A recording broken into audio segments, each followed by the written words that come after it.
Today, I'm here with Greg Jemmeson from Jemmeson Fisher, solicitors and accountants. Good morning, Greg. Morning, Brian. Well, we're going to talk about the subject that a little bit difficult to talk about, and it's hard to put your finger on, but material fact.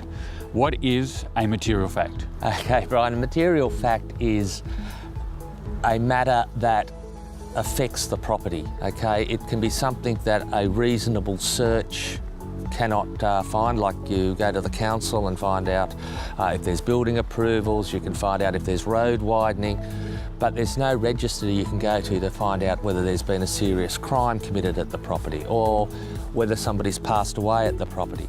Now, a material fact affects different people. The only real precedent we have in New South Wales is the Gonzales case from the tribunal many years ago, but that's not a binding precedent, that's only a guide. And what the tribunal said there was that it's what would a reasonable person expect to be disclosed to them, and it has to be something that cannot be found in some other general register. A natural death, somebody passing away on a property, is not generally a material fact. It's something that doesn't stigmatise the property. However, if a prospective purchaser asks a question saying, has anybody died in the property, then it's a material fact for them. So what has to happen is the agent has to answer the questions of each prospective purchaser as to what is material to them. Now at the moment we're in a little bit of a bind because there's no definition of what a material fact is in the Property Stock and Business Agents Act. I recently had a meeting with Fair Trading in respect to the reforms around the property industry, and they've assured me that they're looking at putting a clear definition into the new legislation, which is fantastic for the agents. To help all of us. So let's go to some of the questions that we get about material fact. If I have a certain community that I deal with all the time, and I know that a natural death would not want them to buy, they would not want to buy the property, would I need to disclose that, or they have to ask me? Now, in those circumstances, if you know the parties you're dealing with, that is something that is relevant to them, then a reasonable person would expect you to disclose that to them. I suppose one of the things, the only thing we have other than the Gonzales case is that what we can use as a guide for the agents as to what the general public look at that would be a material fact is some of the things that are set out in the Residential Tenancies Act and the regulations. And in those circumstances... to use this as a guide? It's only a guide. Right. It's only a guide. So when you have a new tenant coming into a property, there has to be a disclosure form filled out to them. And that has to include whether the property's been subject to flooding in the last 5 years, whether it's affected by loose fill asbestos and on the loose fill asbestos register.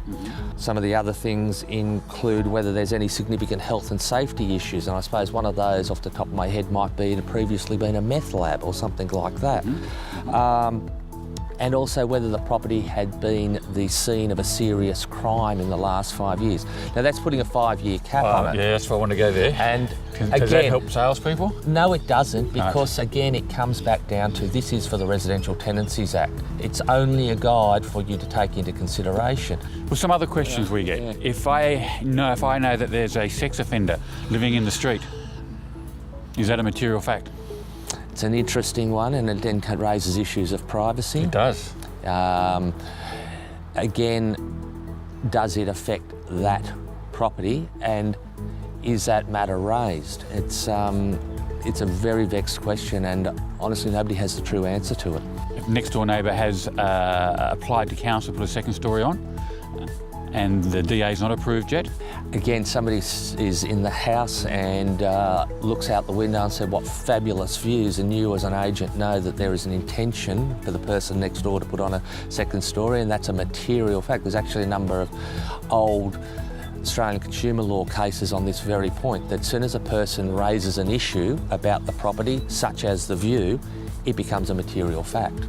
So what you're saying is that each circumstance is different, and we won't call it grey, but it's difficult. But what Fair Trading wants you to be is open and honest at all times. Of course, and it is. Again, it's taking what is important to your prospective purchaser, and if that purchaser raises a specific issue, then that is material to them, and if you have any knowledge of it, you then have to disclose it to them. Well, I hope that helps all the agents today, Greg. Thank you very much.